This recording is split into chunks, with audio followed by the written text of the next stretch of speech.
Selamat datang di channel Puskesmas Paripurna. Kali ini kita akan membahas tentang perbandingan kasus. Untuk dua diagnosa seperti di bawah. Gonorea. 1. Pengertian. Gonorea adalah semua penyakit yang disebabkan oleh Neisseria gonorrhoeae. Penyakit ini termasuk penyakit menular seksual, PMS, yang memiliki insidensi tinggi. Cara penularan gonore terutama melalui genitor-genital, orogenital dan anogenital, namun pula melalui alat mandi, termometer dan sebagainya, gonore genital dan ekstragenital. 2. Tujuan. Sebagai acuan penerapan langkah-langkah dalam penatalaksanaan penyakit gonorea di Puskesmas Kuin Raya. 3. Kebijakan. Keputusan Kepala Puskesmas Kuin Raya Nomor UKPIN PSK 02-TI-KR 2020 tentang pelayanan klinis. 4. Referensi. 1. Juanda, A. Hamzah, M. Aisyah, S. 2007. Ilmu Penyakit Kulit dan Kelamin. Edisi kelima. Jakarta. Balai Penerbit Fakultas Kedokteran Universitas Indonesia. 2. James, W.D., Berger, T.G., Elston, DM 2000. Endless Diseases of the Skin, Clinical Dermatology. 10. THED. Kanada. Saunders Elsevier. 3. Perhimpunan Dokter Spesialis Kulit dan Kelamin 2011. Pedoman Pelayanan Medik. Jakarta. 5. Prosedur. Langkah-langkah. 1. Dokter melakukan anamnesis dengan menanyakan keluhan pasien, berupa A. Pada pria, keluhan tersering adalah kencing nanah. Gejala diawali oleh rasa panas dan gatal di distal uretra, disusul dengan disuria, polakisuria dan keluarnya nanah dari ujung uretra yang kadang disertai darah. Selain itu, terdapat perasaan nyeri saat terjadi ereksi. Gejala terjadi pada 2-7 hari setelah kontak seksual. B. Apabila terjadi prostatitis, keluhan disertai perasaan tidak enak di perineum dan supis, malaise, demam, nyeri kencing hingga hematuri, serta retensi urin, dan obstipasi.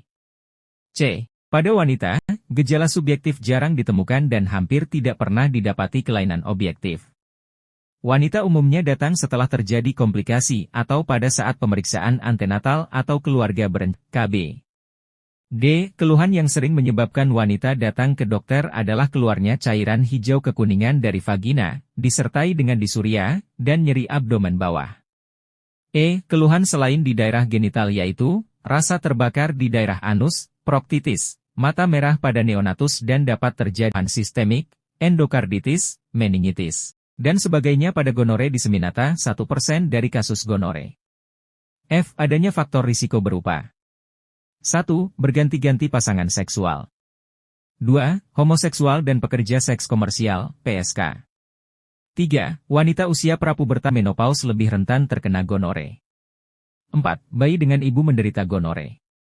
5. Hubungan seksual dengan penderita tanpa proteksi, kondom. 2. Dokter melakukan pemeriksaan fisik.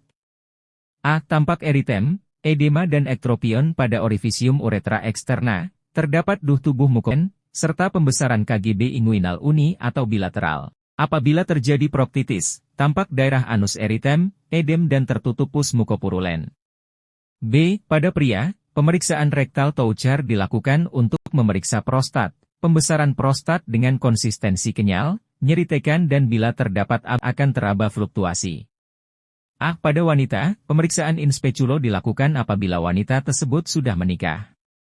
Pada pemeriksaan tampak serviks merah, erosi dan terdapat sikret mukopurulen.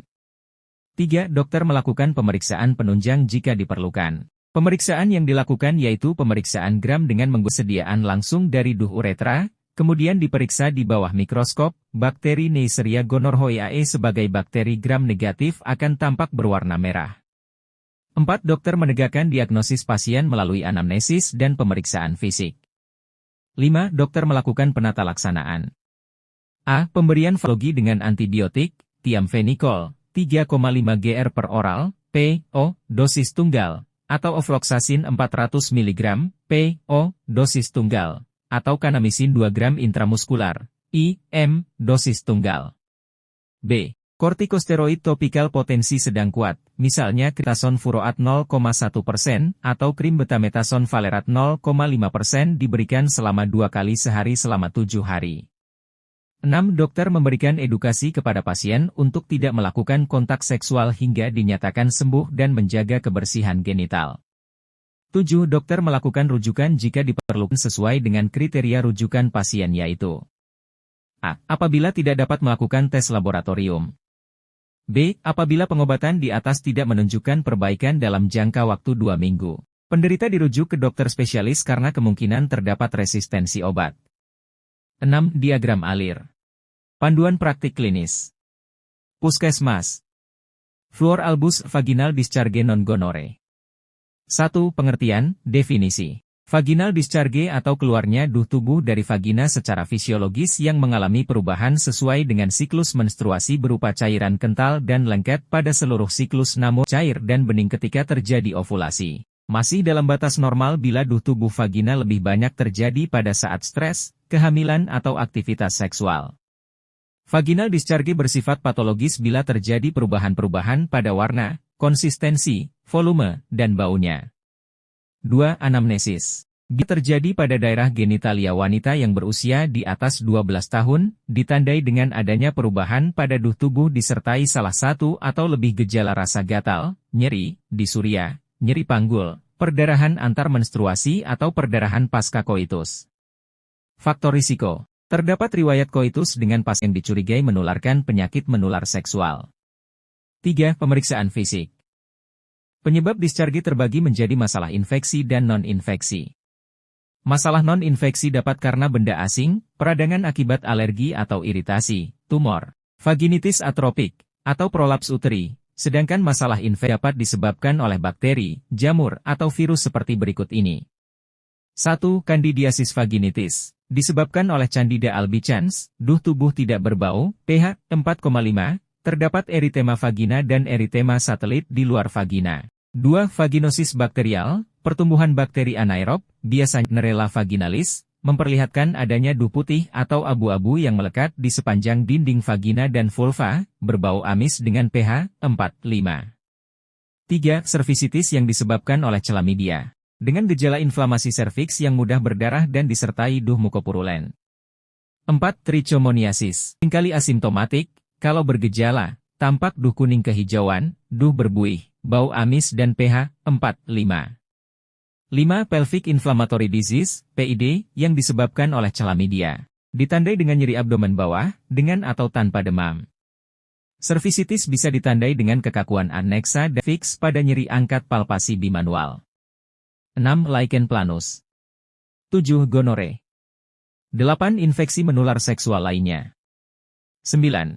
Atau adanya benda asing, misalnya tampon atau kondom yang terlupa diangkat.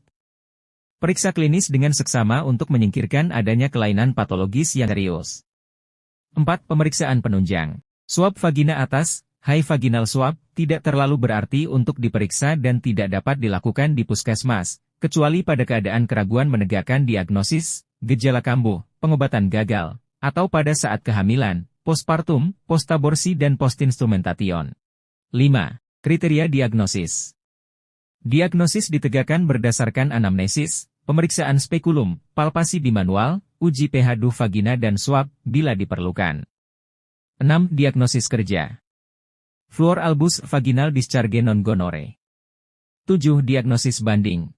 8. Penata laksanaan. Pasien dengan riwayat risiko rendah penyakit menular seksual dapat diobati sesuai dengan gejala dan arah diagnosisnya. Vaginosis bakterial.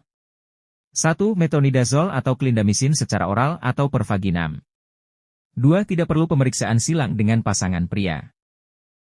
Bila sedang hamil atau menyusui gunakan metronidazol 400 mg 2x sehari untuk 5-7 hari atau per vaginam. Tidak direkomendasikan untuk minum 2 gram per oral. 4. Tidak dibutuhkan peningkatan dosis kontrasepsi hormonal bila menggunakan antibiotik yang tidak menginduksi enzim hati. 5. Pasien yang menggunakan IUD tembaga dan mengalami vaginosis bakterial dianjurkan untuk mengganti metode kontrasepsinya. Vaginitis kandidiosis terbagi atas. 1. Infeksi tanpa komplikasi. 2. Infeksi parah. 3. Infeksi kambuhan. 4. Dengan kehamilan. 5. Dengan diabetes atau imunokompromise. Penata laksanaan vulvovaginal kandidiosis. 1. Dapat diberikan azol antifungal oral atau pervaginam. 2. Tidak perlu pemeriksaan pasangan.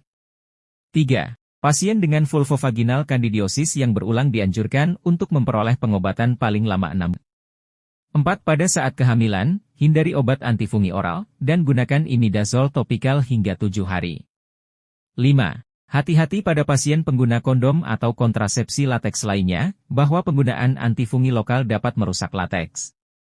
6. Pasien pengguna kontrasepsi pil kombinasi yang mengalami vaginal kandidiosis berulang, dipertimbangkan untuk menggunakan metode kontrasepsi lainnya. Chlamydia. Dapat diberikan amoksisilin 500 mg 3x sehari untuk 7 hari atau eritromisin 500 mg 4x sehari untuk 7 hari. Trichomonas vaginalis. 1. Obat tromidazol, contoh metronidazol, efektif untuk mengobati trichomonas vaginalis.